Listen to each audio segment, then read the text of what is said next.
ఈ వీడియో కాన్ఫరెన్స్లో ఉప ముఖ్యమంత్రి గారు, సహచర మంత్రివర్గ సభ్యులు, రాష్ట్ర స్థాయి అధికారులు, అన్ని జిల్లా కలెక్టర్లు, జిల్లా సమైక్యలతో సహా ఈరోజు ఈ సమావేశాన్ని ఏర్పాటు చేసుకోవడం.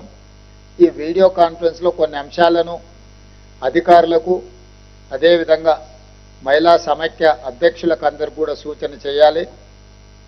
ఇది ఒక పండుగ వాతావరణంలో మనందరం జరుపుకోవాలన్నది ఈ ప్రభుత్వం యొక్క ఆలోచన విధానం. ఇందులో భాగంగా ఈ కార్యక్రమాన్ని అన్ని మండల కేంద్రాలలో నిర్వహించాలి.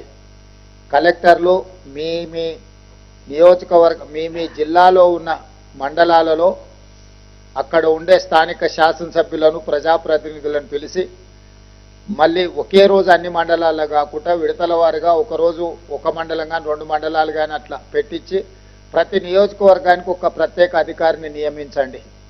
ఒక ఆర్డీఓ స్థాయి అధికారిని కానీ, జిల్లాలో ఉండే కలెక్టర్లను కానీ, అడిషనల్ కలెక్టర్లను కానీ, జిల్లా స్థాయి అధికారులను ఒక్కొక్క నియోజకవర్గానికి బాధ్యత వేసి ఆ నియోజకవర్గంలో ఉండే మండలాలను కార్యాచరణ చేసుకొని ఆ కార్యాచరణలో స్థానిక ఎంపీలను కానీ, ఎమ్మెల్యేలను కానీ, ఎమ్మెల్సీలను కానీ, ఎన్నికైన ప్రజాప్రతినిధులను కూడా ఇందులో భాగస్వాములను చేసి ఆ మండల సమైక్య ఆధ్వర్యంలో మహిళలందరినీ పిలిపించి ఒక పండుగ వాతావరణంలో మీరు ఈ కార్యక్రమాన్ని తీసుకోవాలి. ఈ కార్యక్రమానికి ప్రధానంగా మీరు పెట్టుకోవాల్సిన పేరు మహిళల ఉన్నతి, తెలంగాణ ప్రగతి. ఈ కార్యక్రమం మహిళల ఉన్నతి, తెలంగాణ ప్రగతి, ఇందిరా మహిళా శక్తి చీరల పంపకం. ఈ కార్యక్రమం కింద పెట్టుకొని మీరందరూ కూడా ఈ కార్యక్రమాన్ని అన్ని మండల కేంద్రాలలో నిర్వహించాలి. తద్వారా ఈ సమాచారం అంతా కూడా పకడ్బందీగా ప్రజలకు చేరుతుంది. ఎవరైనా లబ్ధిదారులకు సమాచారం లేకపోయినా మండల స్థాయిలో మీరు కార్యక్రమం తీసుకోవడంతో ప్రతి ఒక్కరికి ఈ సమాచారం అందుతుంది. అదేవిధంగా ప్రభుత్వం దాదాపుగా 27,000 కోట్ల రూపాయలు ఇప్పటి వరకు మీకు వడ్డీ లేని రుణాల కింద ఇవ్వడం జరిగింది. మీకు సంబంధించినంత వరకు ఆర్టీసీ బస్సుల్లో ఉచిత ప్రయాణమే కాదు, బస్సుల యజమానులను కూడా ఈ ప్రభుత్వం మిమ్మల్ని చేసింది. ఇంకా సంఘాలకు సంబంధించిన వాళ్ళు బస్సులు కొనుగోలు చేయాలని ఆలోచన ఉంటే చేస్తే ఆర్టీసీకి వాటిని తిరిగి మీరు ఎంజాయ్ చేయడానికి, వాటికి ఆర్టీసీ నుంచి ఆదాయం వచ్చే విధంగా మీరు బస్సులు అక్కడ పెట్టుకోవచ్చు. అదేవిధంగా స్కూళ్ళలో యూనిఫామ్స్ కుట్టే బాధ్యత కూడా మీకే ఇచ్చినాం. ఈరోజు దాదాపుగా మీకు ఈ విషయంలోనే 30 కోట్ల రూపాయల ఆదాయం వచ్చే విధంగా రాష్ట్ర ప్రభుత్వం నిర్ణయం తీసుకున్నది. ఇదే కాకుండా అమ్మ ఆదర్శ పాఠశాల పేరు మీద గ్రామాలలో ఉన్న పాఠశాలలు నిర్వహించే బాధ్యత కూడా మహిళా సంఘాలకే ఇచ్చినాం. దీనికి సంబంధించి కూడా 554 కోట్ల రూపాయల పన్నులు మీకు ఇవ్వడం జరిగింది నాకున్న సమాచారం మేరకు. పెట్రోల్ బంకుల విషయంలో కావచ్చు, సోలార్ పవర్ ప్లాంట్ల విషయంలోనే కావచ్చు, ఇవన్నీ కూడా మిమ్మల్ని ఆర్థికంగా నిలబెట్టాలన్న ఆలోచనతో ముందుకు తీసుకెళ్తున్నాం. ఇదే కాకుండా గత సంవత్సరం పాడి కొనుగోలు కేంద్రాల ద్వారా కూడా మహిళలు 80 కోట్ల రూపాయల ఆదాయాన్ని ఆర్జించడం జరిగింది. సో ఈ రకంగా అదేవిధంగా ప్రభుత్వ కార్యాలయాల్లో కూడా ఇందిరమ్మ క్యాంటీన్లు పెట్టించడమే కాకుండా ఈరోజు ఇందిరా మహిళా శక్తి బజార్ శిల్పారామం పక్కన 150 షాపులతో 3.5 ఎకరాలు కొన్ని 100 కోట్ల రూపాయల విలువైన ఆస్తిని మీ చేతిలో పెట్టడమే కాకుండా మీ ఉత్పత్తులను అన్నిటిని కూడా అక్కడ ప్రదర్శించడం ద్వారా రాష్ట్ర స్థాయినే కాకుండా జాతీయ స్థాయిలో మీరు ఉత్పత్తి చేస్తున్న వస్తువులను ప్రజలందరికీ పరిచయం చేయడమే కాకుండా వాటిని మార్కెటింగ్ చేసుకోవడానికి కూడా మనం ఒక వేదికగా చేసుకున్నాం.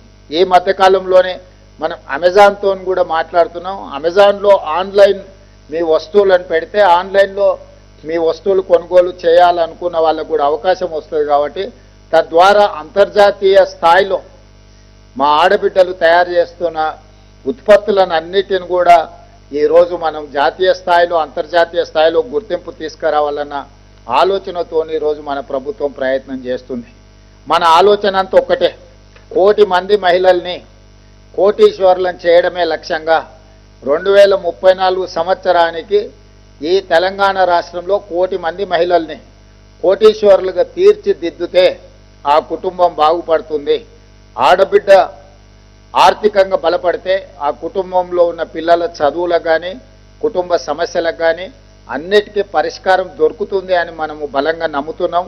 దాంట్లో భాగంగానే ఈరోజు ఈ కార్యక్రమాలను తీసుకోవడం జరిగింది. దీనికి సంబంధించి కొన్ని సూచనలు కలెక్టర్లకు అదేవిధంగా సంఘాల అధ్యక్షులకు నా సూచన ఏంటంటే, మన సిపెక్ రీసెంట్గా మనము జనగణన మొత్తం అంతా తీసుకున్నాం. మీ జిల్లాల వివరాలు అన్నీ మీ దగ్గర ఉన్నాయి. దానికి సంబంధించి మహిళల వివరాలు కూడా మీ దగ్గర ఉన్నాయి. ఈరోజు గ్రామాలలో మీరు మహిళలకు చీరలు పంపిణీ చేసేటప్పుడు మీరు ఈ డేటాని కలెక్ట్ చేసుకోవాలి. మీరు అక్కడ చెక్ చేసుకోండి, ఏ గ్రామంలో ఎంతమంది మహిళలు ఉన్నారో కూడా 99% మీ దగ్గర సమాచారం ఉంది. 1 ఏమైనా మిస్ అయినా ఈ మధ్యకాలంలోనే రెవెన్యూ తరఫున విలేజ్ సెక్రటరీ ఆఫీసర్లను కూడా వేయడం జరిగింది. అదేవిధంగా మిగతా సంస్థల సంఘాల సభ్యులను కూడా గ్రామంలో ఉండే ఎవరైనా మిస్ అయితే కూడా వాళ్ళ వివరాలు సేకరించండి. ప్రతి మహిళ ఫేస్ రికగ్నైజేషన్ వీడియో తీసుకోవాలి. అదేవిధంగా ఆధార్ నెంబర్ కూడా మీరు కలెక్ట్ చేసుకోవాలి. పంపకాలు జరిగేటప్పుడు తప్పిదాలు జరగకుండా చూసుకోవడమే కాదు, భవిష్యత్తులో వాళ్ళకి ఏ పథకం మనం పంపించాలన్నా కలెక్టర్ల దగ్గర రెడీలీ అవైలబుల్ డేటా ఉంటుంది. కాబట్టి కలెక్టర్లు ఈ విషయంలో ఒకటి సిపెక్ సర్వే డేటాను మీరు దీంట్లో క్లియర్గా మీరు ఆ డేటాను వాడుకొని ఈ చీరల పంపిణీ కార్యక్రమంలో పారదర్శకంగా, అదేవిధంగా మీకు ఎంతమంది మహిళలు ఉన్నారు, ఎవరున్నారనే వివరాలు అందులో దొరుకుతాయి.